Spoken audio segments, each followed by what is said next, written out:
Essa é daquelas aulas em que você sai com raiva do professor ou com raiva de si próprio por ser verdade o que eu estou dizendo aqui.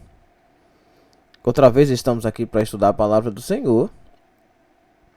E quero lhe dizer que esta aula vai ser um pouco difícil de engolir, pelo fato de que muita gente vai se encaixar neste perfil que eu vou citar aqui.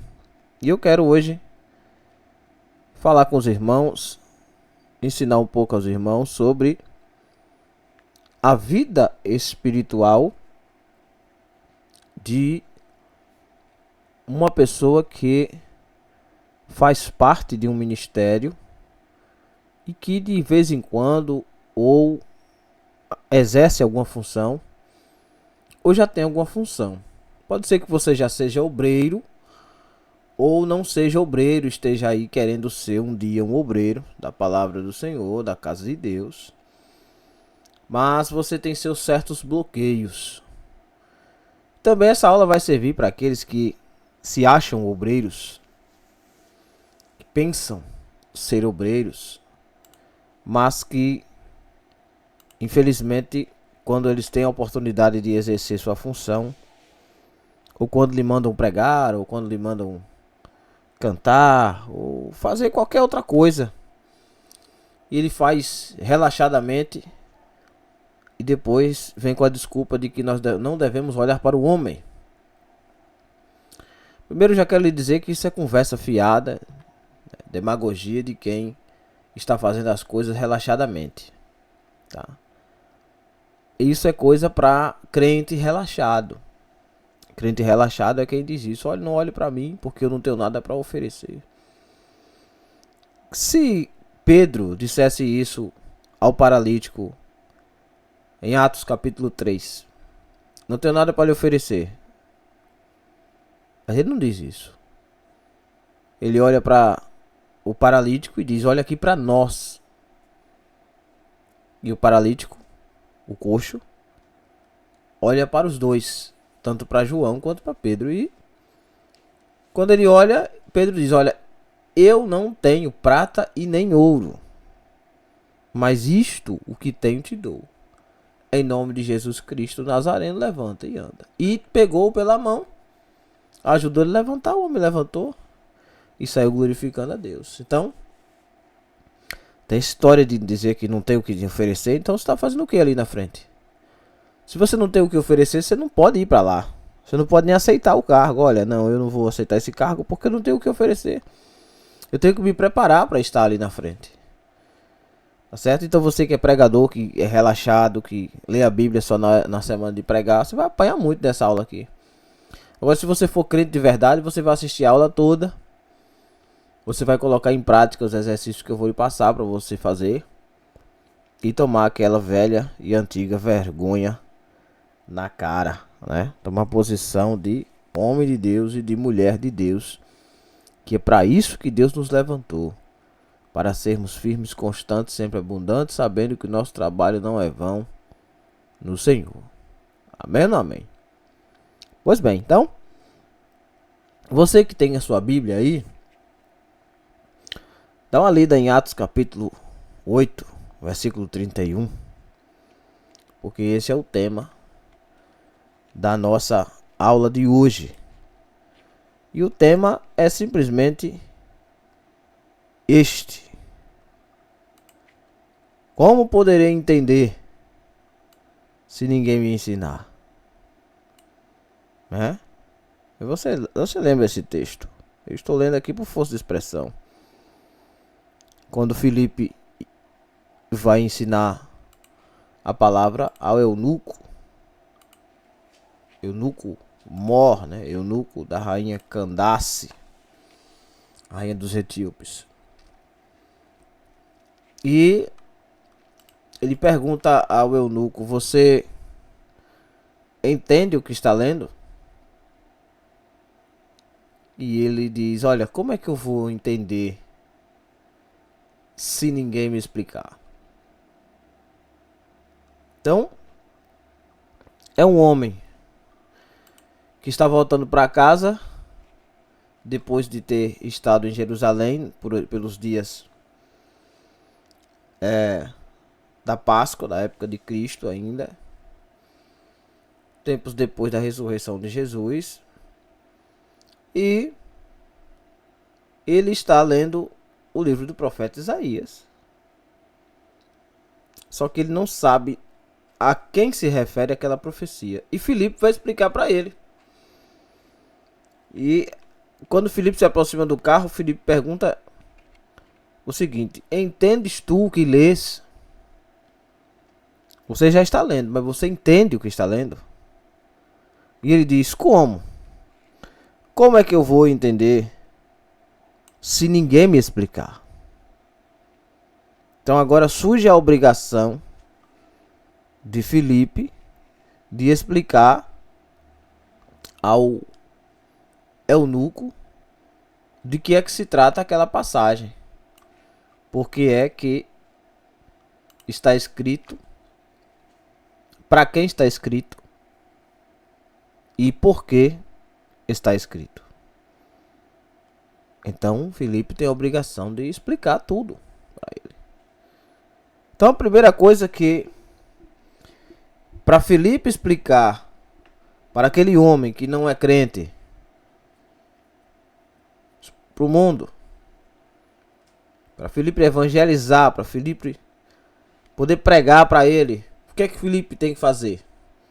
É abrir a boca e falar? Não, abre a boca que eu vou te encher. Não. É estudar a palavra. Filipe tem que ser conhecedor da palavra. Então Filipe sabe que aquela passagem está escrita em Isaías 53. Ele sabe o capítulo. Ele sabe quem foi o profeta Isaías.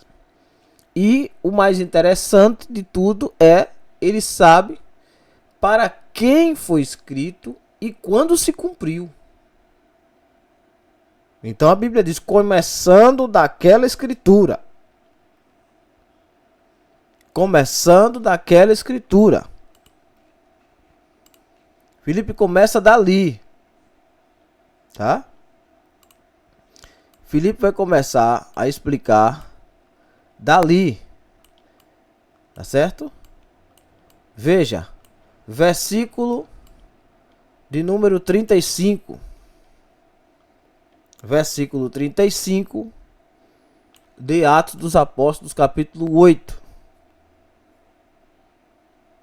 Então Filipe, abrindo a boca e começando nesta escritura, lhe anunciou a Jesus. Qual a escritura? Isaías 53. Na escritura em que o eunuco estava lendo. Então ele vai pregar de Isaías 53 até anunciar Jesus ressurreto no céu. Lucas 24, 49. Certo? Então, quem está à frente de qualquer coisa, veja, aqui é um simples evangelismo, irmão. Aí você que quer evangelizar, quer ser evangelista, quer ser missionário, quer ser isso, quer ser aquilo, o primeiro ponto não é abrir um ministério de evangelismo. O primeiro ponto não é abrir uma campanha, uma equipe, não é o jejum, não é a consagração, é a preparação. E qual é a preparação? A leitura da palavra de Deus é normal, você tem que ler todos os dias. Mas não estou falando da leitura da palavra de Deus, que é sua obrigação ler. Estou lhe falando de um estudo específico, aprofundado para evangelismo. Então você tem que aprender tudo sobre evangelismo, tudo sobre missões, quando começou, de onde começou, quem criou as primeiras missões. Se vire para estudar, meu irmão. Eu não estou falando do mundo secular, estou falando da Bíblia. Quando surgiu o evangelismo na Bíblia? Quem criou o evangelismo na Bíblia? Como era abordado o evangelismo? Sobre quem criava? Sobre quem pregava? Quem inventou o evangelismo? Como eles começaram a pregar? Você tem que aprender isso. Eu sou professor. Eu sou professor de EBD. Quais os professores que tinha na Bíblia? Como eles ensinavam? Você tem que estudar isso, você tem que aprender isso. Isso é seu ofício. Aí eu quero ser um pregador da palavra de Deus, certo?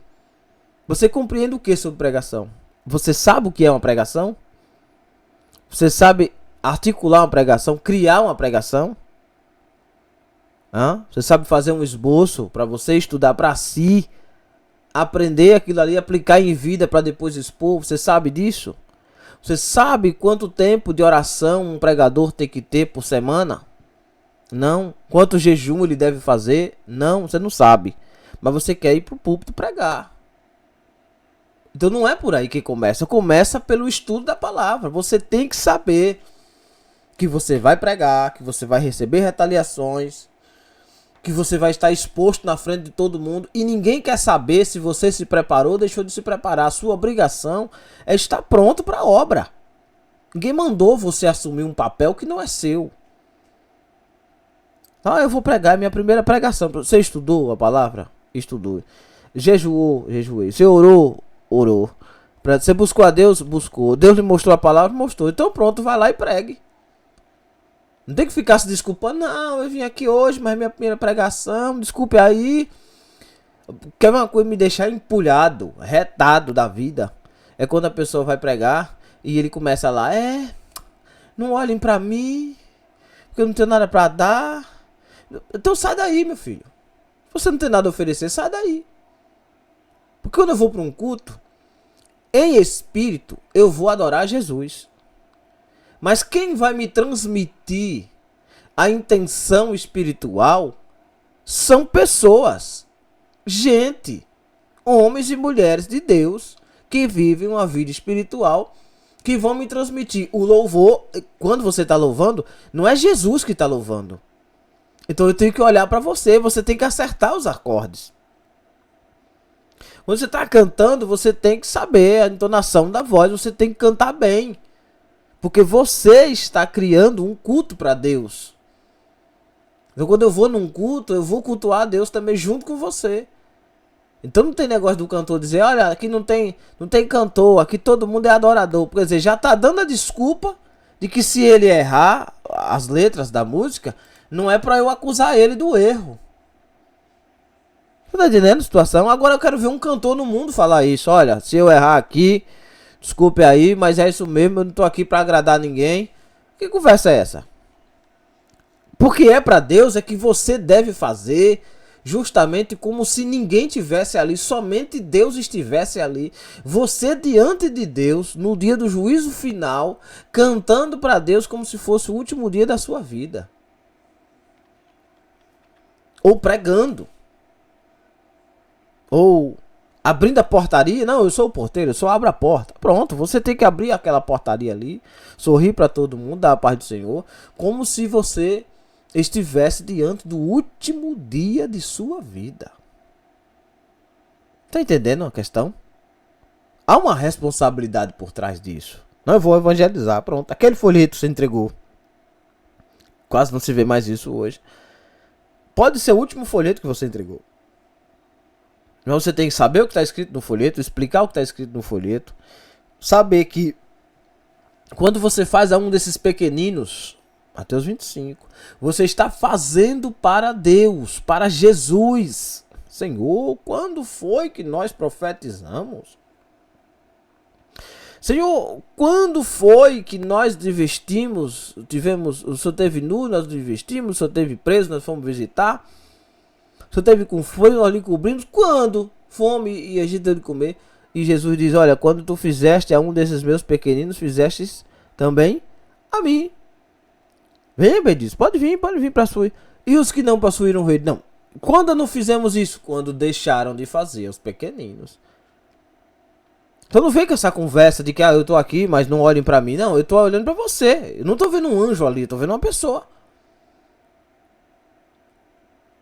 E se você errar, eu não sou cego, eu tô vendo que você errou. Você tem a obrigação de fazer o seu melhor.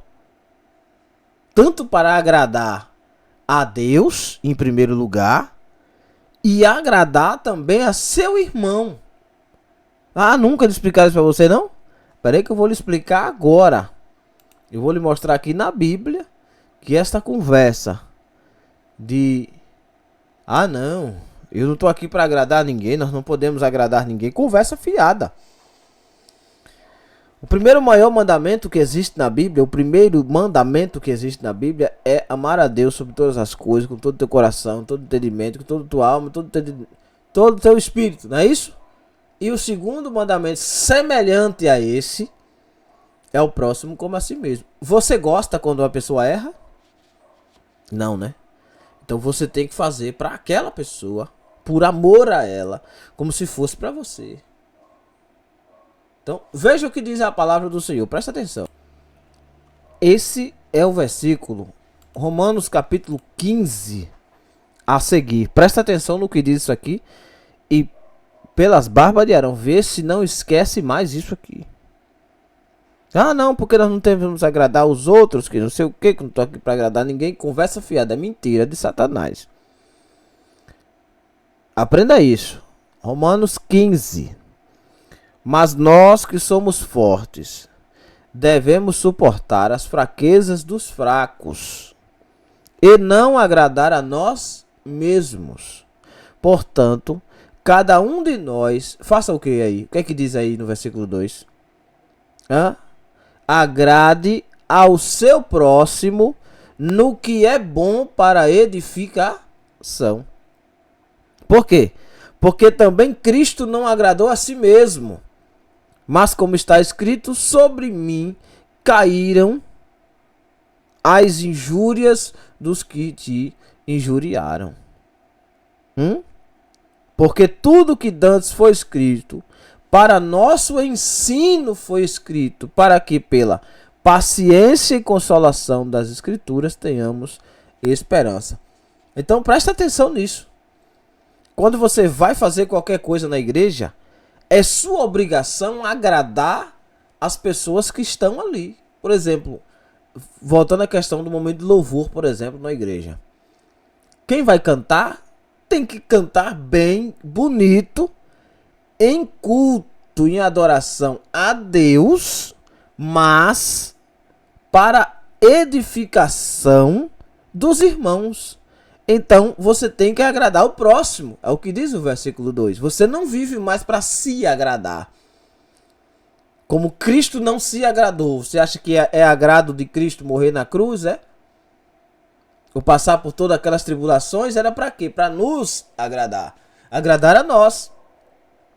Porque isso serve de edificação. Então tem que tirar esse olhar. Quando você vai fazer qualquer coisa na igreja, você tem que estudar, aprender sobre aquilo, para você dar o seu melhor, primeiramente em culto, em adoração a Deus, e em segundo lugar, para agradar os seus irmãos naquilo que é bom para a edificação. Então quando você faz uma coisa certa, perfeita, que a palavra perfeita é isso, é você fazer corretamente o seu melhor, com todo o seu entendimento, de todo o seu coração, de toda a sua força. Isso é amor a Deus acima de todas as coisas, tá certo? Mas se você é um daqueles ministros de louvor que está ali só para se mostrar, para se apresentar diante dos irmãos, para ser aplaudido por eles, então você não prestou culto a Deus. Você se tornou o seu Deus. Você se pôs no lugar de Deus. Você não cultuou. Você apenas estava ali se apresentando, se pondo no lugar de Deus. E isso aí, meu irmão, é idolatria. Isso aí tá errado. Mas, em outro ponto é que quem vai cantar, quem vai pregar, quem vai ter oportunidade, quem vai dar uma saudação, tem a obrigação de ser agradável a Deus e edificar quem está lhe escutando. Mesmo que seja a palavra de repreensão. Quando você vai pregar uma palavra de repreensão, você está agradando o Espírito Santo e ajudando na edificação da igreja, para que as pessoas que estão vivendo uma vida errada se convertam. Isso é agradar. Tá certo? Não estou falando de agradar, de falar o que as pessoas querem ouvir, ou de cantar os hinos que as pessoas querem que você cante. Não é isso. Isso não é agradar. Isso aí é bel prazer. Isso aí é vanglória. Tá certo? Isso aí é uma pessoa que está recebendo aquela oportunidade como se fosse para ela aquele culto e não para Deus. Não é disso que eu estou falando, tá certo? Então presta atenção nisto. Então, depois dessa introdução aqui de 20 minutos, eu quero passar aqui para vocês aqui 10 sinais de analfabetismo espiritual. Sabe? Existem pessoas que são analfabetas espirituais. Algumas delas porque querem ser analfabetas. Algumas delas por relaxamento. E algumas delas porque realmente não têm capacidade de sair daquele limite. Porque ainda não se entregaram de vez à sua chamada espiritual. E vocês que fazem o curso comigo aqui já há algum tempo sabem disso, que eu sou adepto daquela teologia de que nós podemos fazer tudo se nós tivermos esforço, vontade, coragem, porque já está disponível para nós, crentes em Deus, através do Espírito Santo, fazermos coisas extraordinárias. Mas normalmente as desculpas é que são colocadas na frente. E Deus não aceita desculpa. Tá certo? Então, primeiro sinal de analfabetismo espiritual: preguiça de estudar. Preguiça de estudar. Se você é uma pessoa preguiçosa para estudar, você vai morrer analfabeto espiritual. O que é um analfabeto espiritual? É uma pessoa que não entende nada do reino de Deus. O que ele entende da palavra é o que os outros dão para ele no culto de ensino, que o pastor pregou, ele aprendeu. Opa, mas não foi você que estudou. O pastor estudou para lhe ensinar.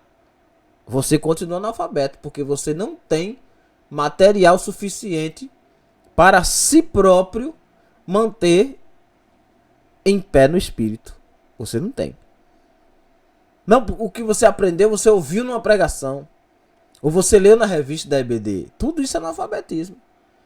E o que tem de analfabeto, ou quando precisa de uma coisa, vai fazer uma pesquisazinha no Google. Isso não é conhecimento, irmão. Dicionário nunca foi conhecimento, irmão. Dicionário é local de consulta. Você vai a um dicionário quando você não entende o significado daquela palavra. Mas é daquela palavra. Não é montar em cima daquilo ali uma pregação. Não é montar em cima daquilo ali sua vida espiritual. Não é isso.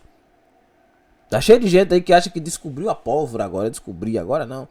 Agora descobriu o evangelho proibido de Tiago.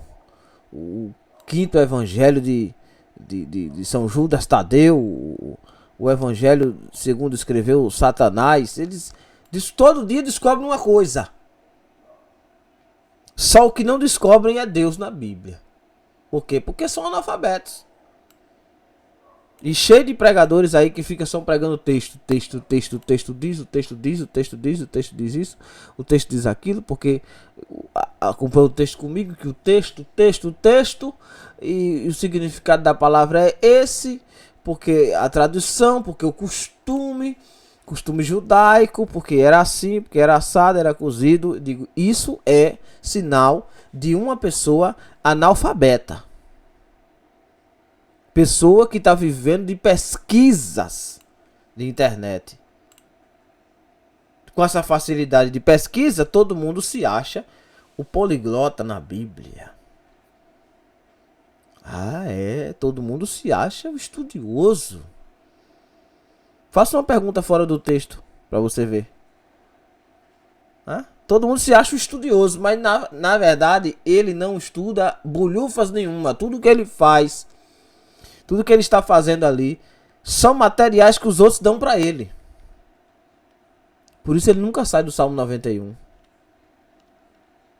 E a mente está tão cauterizada que se você tentar ensinar o infeliz do Salmo 91, ele não assiste o seu vídeo, ele não escuta a sua aula e ele só de raiva mais tarde ele ainda vai postar no status o Salmo 91 da forma errada que ele aprendeu.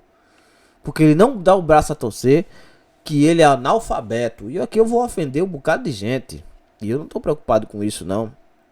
Tá cheio de analfabeto aí em cima dos púlpitos. Analfabetos, de não conhecer nem a palavra. Não estou falando aqui de viver, não. Eu estou falando de conhecer a palavra. Porque alguém que realmente conhece a palavra, ele se transforma, irmão. A palavra muda a vida dele. Ele consegue transparecer verdade na sua fala.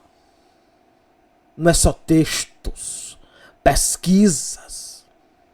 Não, preguiçoso, tem preguiça de estudar. Mas quando chega num culto, ou chega numa igreja onde tem alguém que estuda a palavra de Deus, sabe o que ele fica fazendo? É porque eu não sou igual fulano de tal, porque eu não sou um teólogo, aqui tem um teólogo. Mas é assim mesmo, irmão. Cada pessoa tem uma chamada de Deus para sua vida. Eu não sou igual fulano aqui que estuda. Nossa, hoje eu vou pregar aqui, mas fulano tá aqui. Se eu errar qualquer coisa, me corrija. Analfabeto, vai estudar, preguiçoso. Você tem a obrigação de conhecer aquela passagem que você vai pregar, tanto quanto um doutor em teologia tem, porque você vai pregar para pessoas. Você não está pregando para Deus. Para Deus você está prestando um culto. Deus não precisa de pregação. Deus não precisa aprender nada. Quem precisa aprender sou eu que estou sentado ali, ele escutando. E o pregador tem que ter o cuidado de ensinar as pessoas. O cantor tem que ter o cuidado de passar a mensagem por trás da letra da música. Não é só bater tambor a noite toda, tufo, fazer zoada. Aí não consegue estudar porque é preguiçoso, relaxado, descarado. E aí vem com seus 15 minutos de palavra. Com 10 acabou a pregação. Com 10 acabou. E o que é que ele vai fazer? Cantar. Porque ele não tem palavra. Ele foi chamado para pregar. Mas ele descobriu que a igreja se move, se movimenta, começa a rodar e pular e sapatear. Não é na hora da palavra. É na hora da música. Não estou nem falando de hino. Da música. Do fuá, do bate-fundo, do tambor, do atabaque, do timbal, da guitarra, do tic-tic-tic-tic-tic-tic-tic-tic. Enquanto eles estão ali se movimentando, aí ele, opa, eu canto aqui, eu prego aqui 10 minutos, empurro qualquer coisa, depois eu mando o povo ficar de pé, mando todo mundo pegar na mão um do outro, mando falar para seu irmão isso, aquilo, outro, e aí depois eu canto dois corinhos, boto o povo para rodar e vamos embora, eu fiz minha firula e a agenda tá aberta. Aí pega um pastor irresponsável que convida um infeliz desse, justamente porque ele faz essa firula, e o cara começa a soprar no microfone, dizer receba, receba, receba, receba, receba, receba, receba, e o povo começa a receber mesmo, o que eu não sei, né? Sabe o que é isso? Gente preguiçoso. Não, hoje eu vim aqui, mas eu não tenho o que falar, mas é o Espírito Santo que vai me dar na hora. Que conversa é essa, rapaz? O Espírito Santo trabalha com preparação, meu irmão. Jesus, para ungir os 12, passou uma noite em oração. Tu não precisa. Tu é o cara, o Espírito se revela na hora. Tu é melhor que Jesus, você. Estudar pra quê? Pra que estudar? Estudar a Bíblia? Por que eu tenho que estudar a Bíblia? Eu tenho o Espírito Santo. Não tô falando de leitura devocional não, viu? Tô falando de estudar a Bíblia. Não tô falando de estudar texto para pregar. Estou de estudar a palavra. De você pegar, começar a estudar a Bíblia. Se começa a Bíblia a estudar pelo Evangelho de Jesus, segundo escreveu Lucas. E você vai lendo, remoendo, mastigando, lendo, remoendo, mastigando, escrevendo, rabiscando, conversando com Deus, orando, jejuando, consagrando, até vencer Lucas. Chegar em João, depois Atos, Romanos, Coríntios, e vai. Até você um dia se deparar com o livro do Apocalipse. Nossa, como é lindo, maravilhoso. Mas não. Vivemos um tempo em que as pregações são do Antigo Testamento. As doutrinas sumiram. Pouco se prega sobre doutrina, costumes, mudança. Ah não, irmão, mas nós não podemos pregar sobre costume. Então vai explicar para Paulo que diz que a má conversação corrompe os bons costumes. Vai lá. Por causa desse negócio de não pregar sobre costume, que Deus aceita do jeito que a pessoa é, de qualquer jeito no bambo. Tem um bocado de homem aí vestido de mulher dentro das igrejas. E você não pode dizer nada. Por quê? Porque doutrina e costume são coisas diferentes. Diferente nada, rapaz. No dia que Deus lhe mandar pregar sobre costume, você tem que pregar sobre costume. Não vestirás o homem vestes de mulher e acabou. Efeminados não pode andar como efeminados, não pode andar não como mulher. Homem não pode andar como mulher, mulher, homem é homem. Isso é o quê? É uma doutrina bíblica referente a costumes humanos. Agora não tapa essa brecha em sua igreja não, para você ver o que vai acontecer. Se você não ficar pregando sobre costume. Não pregue não sobre dízimos de oferta e eu quero ver como é que você vai manter sua igreja. Tá? Você tem que prestar atenção nisso tudo, irmão. O dia que Deus manda você pregar uma coisa, você tem que... Agora, você tem que estudar o assunto por trás. Aí eu vou pregar sobre lesbianismo na igreja. Você vai só citar o texto? Ou você vai ter que aprender onde surgiu, quando surgiu, como surgiu, quem criou esse satanismo, como está hoje e como a pessoa se libertar daquilo? Biblicamente falando. Não estou falando de estudo secular, não. Eu estou falando da Bíblia. Secular é outra coisa. Estou falando da Bíblia. Não estou falando de você pesquisar no Google quando surgiu. Não. Estou falando da Bíblia. Biblicamente. Quando surgiu essas coisas? E por que é proibida por Deus? Sabe? Não sabe. Por quê? Porque é preguiçoso. Preguiçoso. Tá certo? Depois eu vou dar uma aula aqui sobre preguiça. Primeiro ponto é preguiça de estudar. Por que você não conhece a palavra? Porque você é preguiçoso.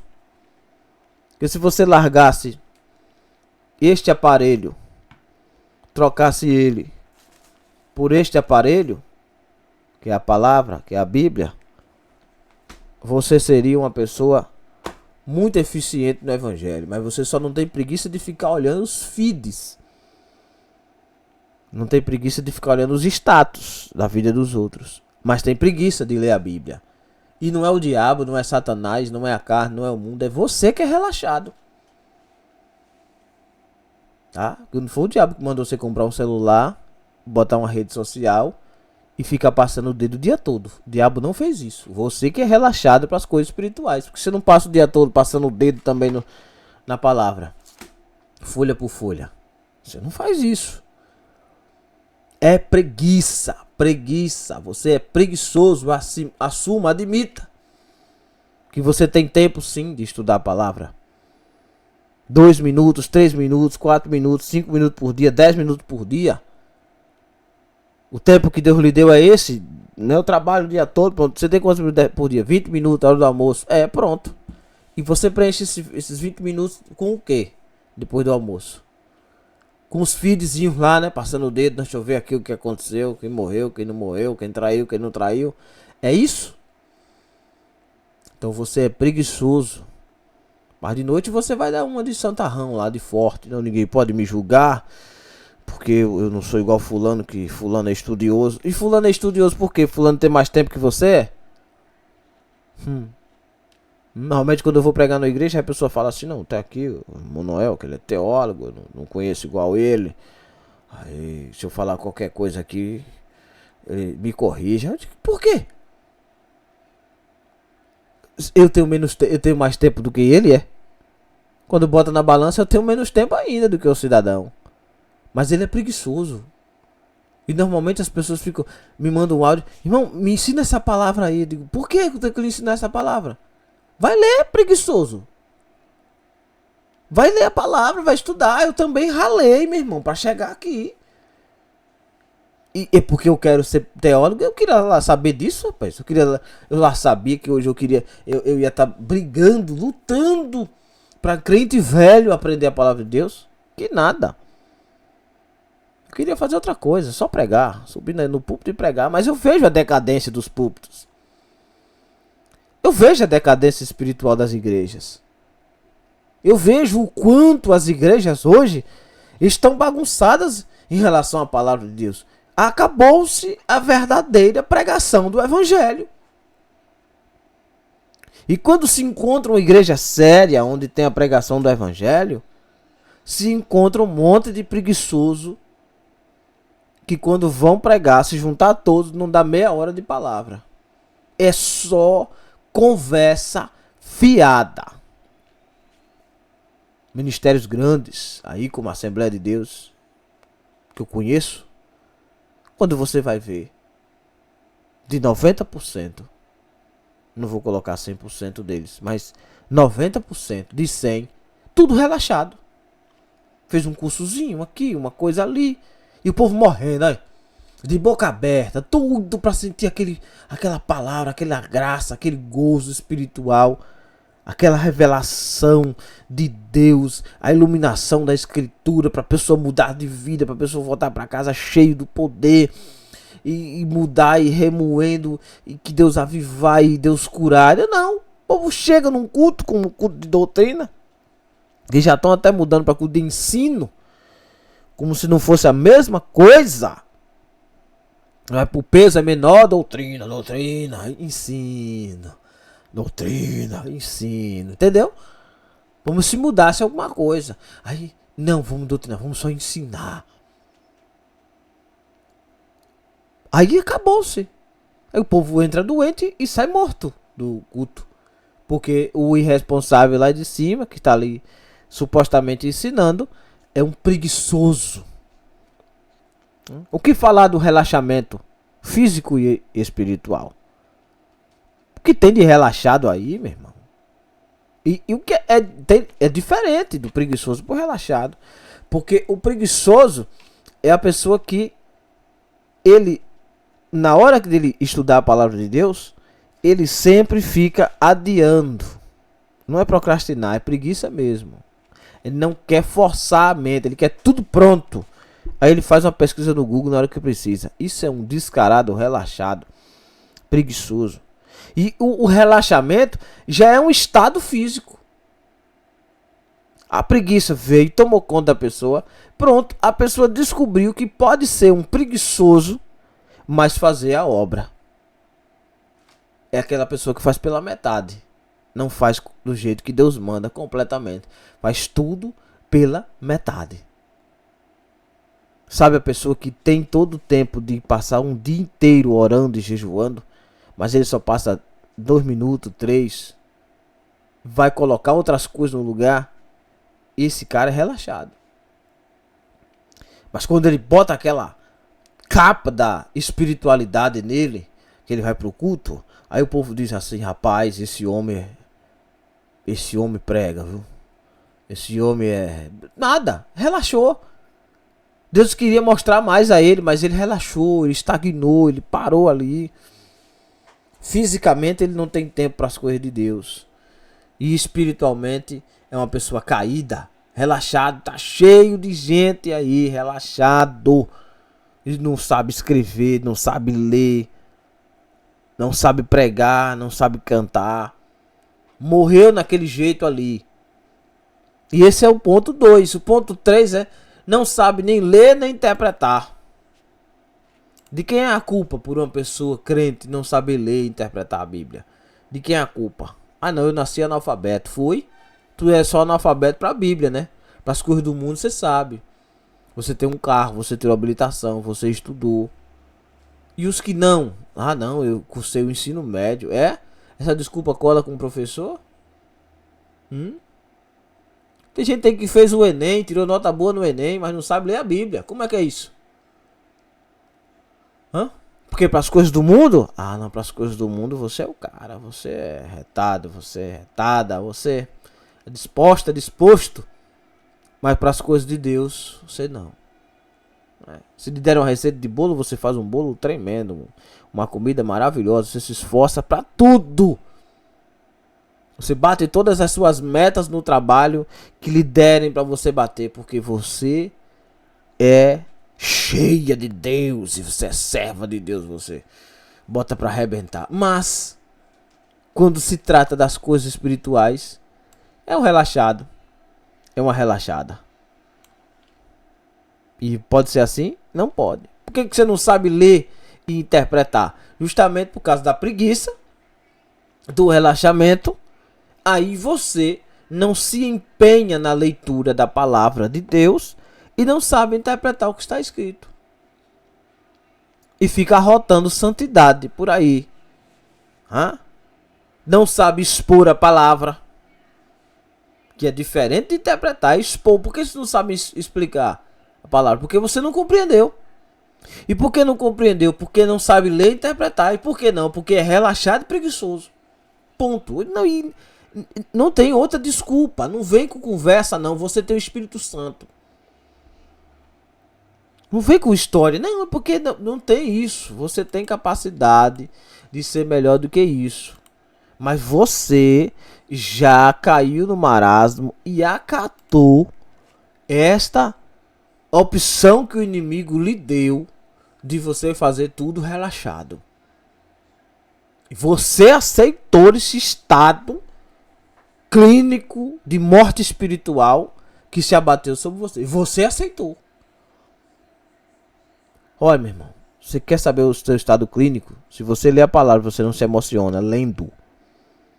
Você não consegue ver em espírito aquele ambiente, aquele momento, aquela passagem. Se aquele personagem bíblico não é você, você não se sente ele. Se você não é levado às lágrimas pelas palavras de Jesus. Se você não consegue olhar para aquela história bíblica como ela sendo viva e passando-se agora, nesse momento. Então você não sabe interpretar, você não sabe expor, você não vai saber nunca transmitir para as outras pessoas um sentimento que deve partir de você. Então você está morto, meu filho. E o que ele matou foi a preguiça do provérbio 24 e 26. Tá? Passei pelo campo do preguiçoso e pela vinha do homem burro. Falta de entendimento. E aí as paredes da vinha estavam caídas. Os espinhos e abrolhos estavam tomando conta do chão da vinha do homem falta de entendimento. Tá, o mato estava cobrindo a casa do cidadão. E aí, Salomão disse, já sei o que aconteceu. Uma vez sentado, cruzou os braços, deitou e dormiu. Preguiçoso. Assim virá a tua pobreza, pobre. E não é pobre de espírito de Mateus 5 não, viu? Aqui é pobre mesmo de espiritualidade. Morto, defunto. Mas Jesus pode levantar hoje, se você tomar vergonha na cara e parar de preguiça. E encarar a palavra de Deus como sendo sua vida. Não tem outra não, irmão. Você não vai viver outra vida não, filho de Jesus. Você só tem essa. E é para encarar. E principalmente você que é membro de uma igreja, que é participante de alguma coisa, faz alguma coisa lá. Você varre a igreja. Tem que correr hoje para a palavra de Deus e parar esse relaxamento e começar a leitura da palavra de Deus. Não tem graça nem unção. Ih, meu irmão, isso aqui tá lotado de gente aí. Ponto 5. Tá cheio de gente que não tem graça, não tem unção nenhuma. E fica inventando conversa fiada. Contos extra bíblicos para poder transmitir. Fica chorando em cima do púlpito. Eu tô sentindo ele aqui. para transmitir para o povo uma coisa que é mentira, porque se ele tivesse sentindo, ele transmitiria a emoção. Irmão, emoção se transmite no olhar, meu filho, nas palavras. Não é alegando. Eu não sei se você está sentindo, mas eu já estou sentindo. Ele começa a gritar, emocionar-se, bater na perna. Não, você não entendeu. Repetir, você não entendeu. Se você entendesse. Quando é cantor, repete a letra do hino 200.000 vezes para ver se o povo entende a letra. Meu irmão, não vai entender a letra porque você não tem graça. Você não está com a graça de Deus, você está distante, está desviado da presença, então você não vai transmitir presença nenhuma, filho. Você não lê a Bíblia, você não ora, você não jejua, você não consagra, você só faz ensaiar no grupo do coral. E o que tá cheio de levita aí, que levita? Não posso chamar a pessoa de levita. De gente que canta, não vou nem chamar de cantor, de gente que canta. Mas não encanta, não tem graça nenhuma. Por quê? Porque não tem uma vida diante de Deus. Sua vida é só com o microfone na mão. É uma vida só de microfone na mão. Só é crente na hora que bota. Não leva nem a Bíblia. Levitas hoje carregam um instrumento, leva nem a Bíblia, porque não cultua. Quando acaba o culto, eles somem. Só quando vão acompanhar o pregador, que fica até o final. Isso quando já não chega na hora da palavra. Você tá entendendo? Isso é o que, irmão? Isso é gente que não tem uma vida com Deus. O compromisso deles é com a música. Com andar arrochadinho, apertadinho. Tá? Cheio de macho ao redor. E toca daqui, toca dali, canta de cá, canta de lá, e roda daqui, roda dali, se emociona e chora e não sei o que. E depois ninguém sabe o que acontece entre esses grupos, né? Entre eles, né? Quando eles estão a sós, né? Por quê? Porque eu não vejo esse povo no monte. Já viu uma banda no monte? Hoje a banda fulano de tal vai estar no monte consagrando a vida a Deus. Já viu isso? Você não vê. Você vê de igreja em igreja, de culto em culto, de grupo em grupo, de vigília em vigília, de evangelismo. Você não vê. Aliás, evangelismo não. Você não vê eles no evangelismo. Essas bandas. Não. O quê? Que nada. Me respeite. Quando é com a caixinha de som, aquele negócio bonitinho, fazer um culto na praça. Aquilo não é evangelismo. Irmão. Culto em praça não é evangelismo. Culto em praça não é evangelismo. É culto.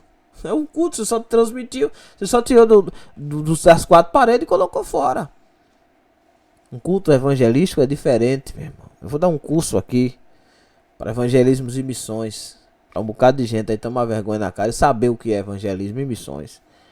Eu lhe disse que a aula de hoje ia ser pesada. Mas é comigo, é?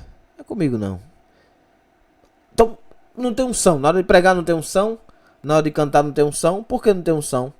Porque ele não tem uma vida com Deus. Ele só sabe transmitir naquela hora. Ele vai gritar, ele vai cantar. Ele tem uma voz bonita, ele conhece a entonação, ele conhece os acordes, ele conhece a letra, ele conhece tudo de instrumento. Pense numa voz parecendo um roxinol, mas ele não tem a graça. E aí você pode insistir a semana toda. Vai vir uma velhinha lá que só sabe cantar um hino da harpa. Porque esta sim é analfabeta. Não teve o tempo que você tem de estudar. E ela vai começar a cantar o hino 15. Foi na cruz, onde um dia eu vi. Meu irmão, e aí a igreja vai pipocar. Por quê? Porque ela vem com a graça de Deus. É uma senhora que está de joelho dobrado durante a semana inteira. Para se um dia lhe der a oportunidade, ela nem quer. A oportunidade dela está ali naquele ambiente, ela nem quer saber de oportunidade. Tu não, tu é um papo oportunidade. Eita, doido para ter oportunidade. Eita, me dá esse microfone aí que tu vai ver. Eita, agora que você me der, rapaz, né? Ou hoje eu não vou ter oportunidade. Então, nem adiantou estudar. Ué?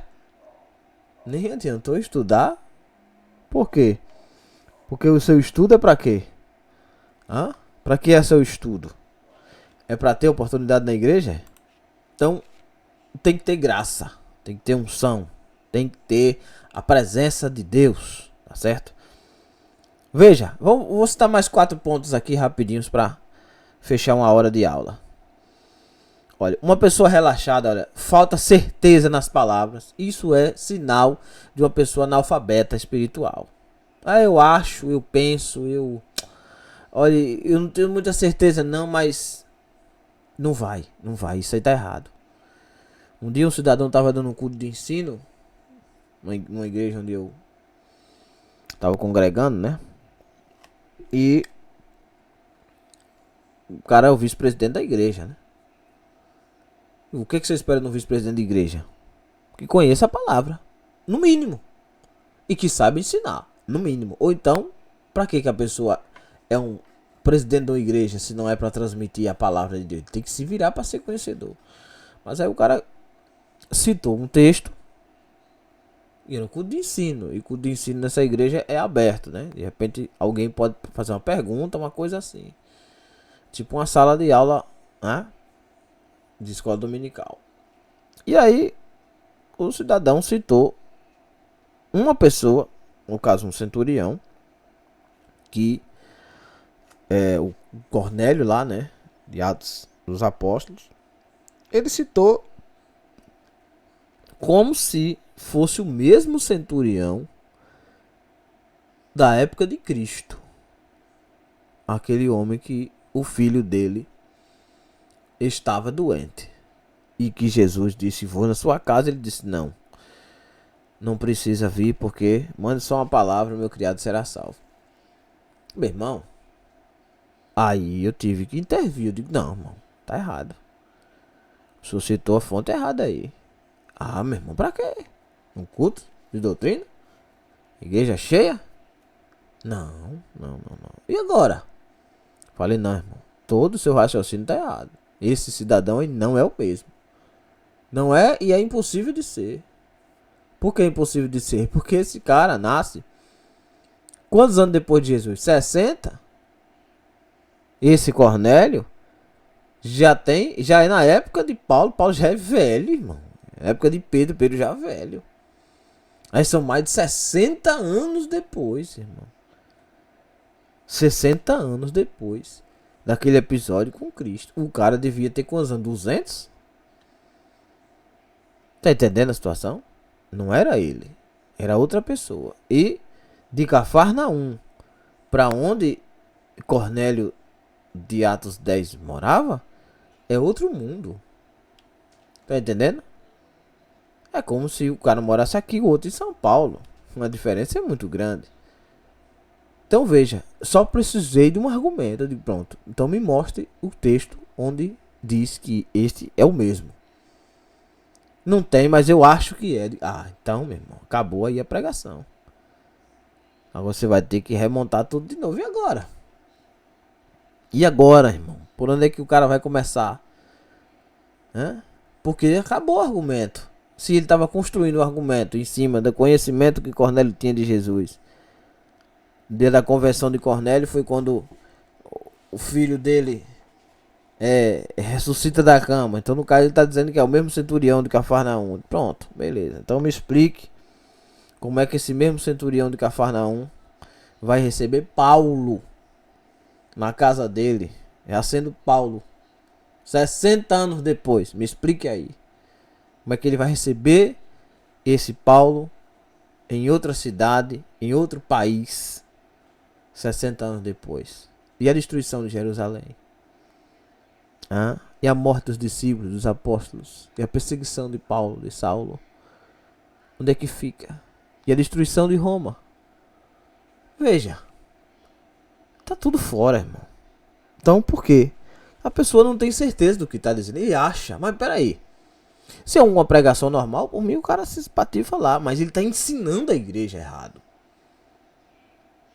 E todos iam sair dali pensando, é o mesmo cara. Mas não é o mesmo cara. Não é porque tem uma palavra centurião na Bíblia que é o mesmo cidadão. Não é porque tem escrito Herodes que é o mesmo Herodes. Tá? Não é porque está escrito João que é o mesmo João, Jesus que é o mesmo Jesus, Barrabás que é o mesmo Barrabás, Judas que é o mesmo Judas. Isso não tem nada a ver, você tem que saber quem é. Então falta certeza, por quê? Porque o cara é analfabeto. E o analfabeto ele não vai à fonte. É o ponto 7. Por que ele não vai à fonte? Porque ele é preguiçoso. Eu não estou falando de analfabeto no sentido de você nasceu e você não teve estudo. Não é isso não. E mesmo assim você seria relaxado. Porque hoje você pode ter o estudo sim. Eu tive, você não pode por quê? Hã? Ah, é por causa de... Não, não tem desculpa. Tá certo? Então eu vou citar aqui apenas 10 hoje. Mas na próxima aula eu vou continuar com esse assunto. E eu vou lhe ensinar como é que você pode fugir desse problema aqui. Não ser igual a esse povo. Tá? Então o 7 nunca vai à fonte. Ele sempre está citando uma coisa fora da Bíblia. Para fugir daquilo ali. Vive só de pesquisas rápidas. Faz aquela pesquisinha ali. Isso é sinal de analfabeto. Aí a falta de aprofundamento diz somente aquilo que todo mundo já sabe. Então, ele não se aproxima de Deus, ele não se aprofunda do texto. E tudo que ele vai dizer, todo mundo já sabe o que ele vai dizer. Tipo quando alguém vai pregar sobre a mulher de fluxo de sangue, você olha assim, pronto, já sei o que esse cara vai dizer. Aí se você chegar com a iluminação espiritual, aí assusta o povo. Porque peraí, mas eu nunca vi isso aqui. Porque você vai explicar a história toda, o que é o fluxo de sangue, quando surgiu o fluxo de sangue, onde veio homem e mulher tinha fluxo de sangue. Homem também tinha? Mas eu nunca vi isso na Bíblia. Não vi porque você nunca leu a Bíblia. Você pega do ponto de partida dali. Ah, a passagem que caiu pra mim foi a mulher do fluxo de sangue. Eu já vou pregar isso aqui. Você vai pregar aquilo ali, é? Pensei que você ia fazer igual o Felipe. Partir daquilo. Você parte dali. Ali não é a pregação. Ali é o ponto de partida. Tá? Então, ponto 10. Preguiça de pensar e examinar tudo. 11. Irresponsabilidade textual. 12. Negligência com a verdade. Esse povo não quer aprender a verdade. Você quer ensinar, mas eles não querem aprender. 13. Preenchimento com conjecturas, imaginações e testemunho. Tá? Eu vou colocar aqui a palavra testemunho. Vou até estender aqui em tela para você ver. A palavra testemunho. E é testemunho mesmo. Tá? Testemunho mesmo. Tá certo? Então, esse povo fica negligenciando a verdade. Preenchendo com conjectura, imaginação e testemunhos. Só contando história, não, porque eu fiz isso, porque eu fiz aquilo, que um dia desse aconteceu isso comigo, aconteceu isso com fulano, que aconteceu com ciclano, que tem uma história de uma mulher, que era assim, que era assado, que era não sei o que.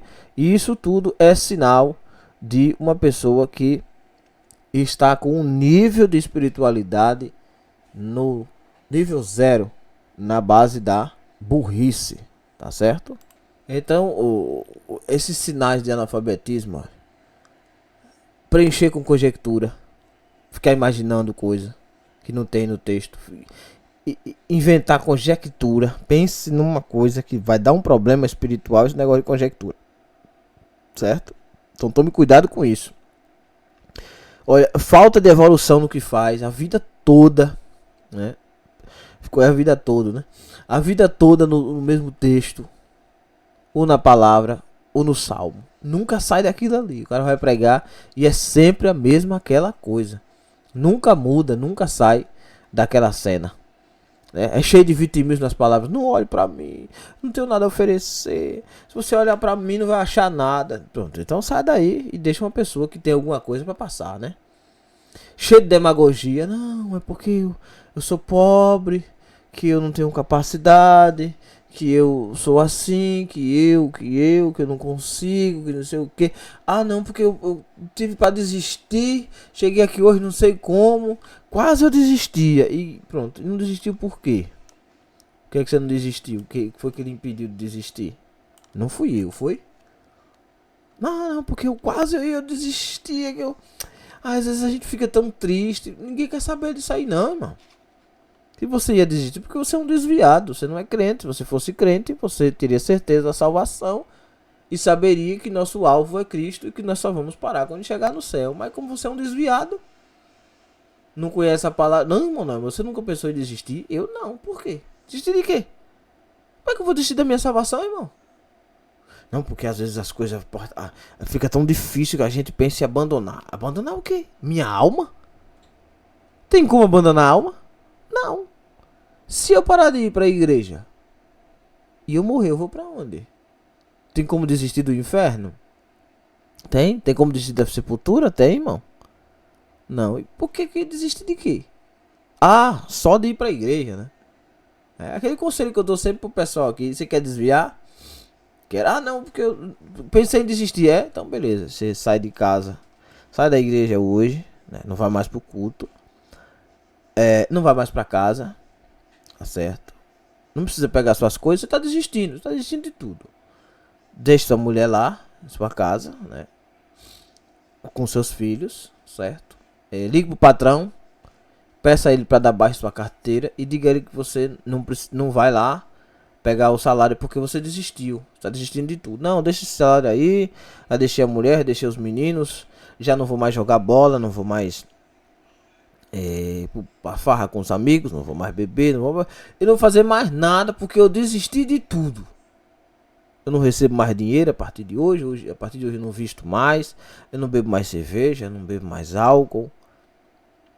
A partir de hoje, eu não sou crente, não sou ateu, não sou católico, não sou nada. Eu desisti. Eu desisti da vida. Eu vou sair por aí com mandarilho, como diz a música. E pronto. Deixar tudo pra trás. E vou ficar igual Caim. Vagando pelo mundo sem pensar em nada. Onde der pra dormir, dormiu. Não preciso comer, não preciso... Ninguém faz isso, faz. Por quê? Porque a desistência que eles desistem de tudo é deixar de ir pra igreja porque ele quer ir pro mundo, tomar cachaça, fumar, beber, se prostituir, cheirar pó. É isso que ele quer. A verdade é essa. Na verdade não é porque tá difícil, difícil pelo... Por que tá difícil?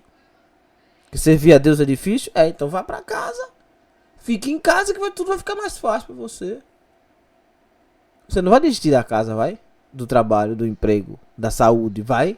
Você não vai desistir, você só quer desistir de Deus, né? Conversa, rapaz. Isso é conversa de desviado. Isso é conversa boi dormir. Você quer viver no mundão do seu jeito. Ainda quer que Deus lhe aceite. Só que você sabe que na casa de Deus tem regra. Não dá pra fazer isso. Então você fica dando uma de vítima. Só demagogia, irmão. Só fingimento. A vida de fingimento passou, irmão. Parar com esse negócio de desistência. Certo? Isso aí não existe não. Isso aí acabou. Isso aí, ó, não existe. Nem que você queira, não dá pra desistir. Se você for pro mundo, você é um crente desviado. Você conhece a palavra, não dá mais pra desistir. Se morrer e for pro inferno, hoje, sem a salvação, não dá pra desistir. A sua vida é eterna, tanto no céu quanto no inferno. Sua vida é eterna, irmão. Não dá pra desistir de nada disso aqui. O que dá é pra viver. Tá? E aí fica falando fora de contexto e inventando um monte de enrolação que é pro tempo passar. E você não conhece ninguém que fica enrolando, né? Na hora da pregação. Você não conhece ninguém, não. Eu tô falando besteira aqui. Aqui eu tô falando coisa que não existe, né? Fora da palavra. Aqui eu tô inventando história. Não é assim que eu tô? Acredito que não, né? Então, pelo amor de Deus, pelas barbas de Arão, não se encaixe nesse analfabetismo. Não seja analfabeto. Não seja relaxado. Seja uma pessoa crente em Deus. Tá certo? E vamos pra cima. Até a próxima aula.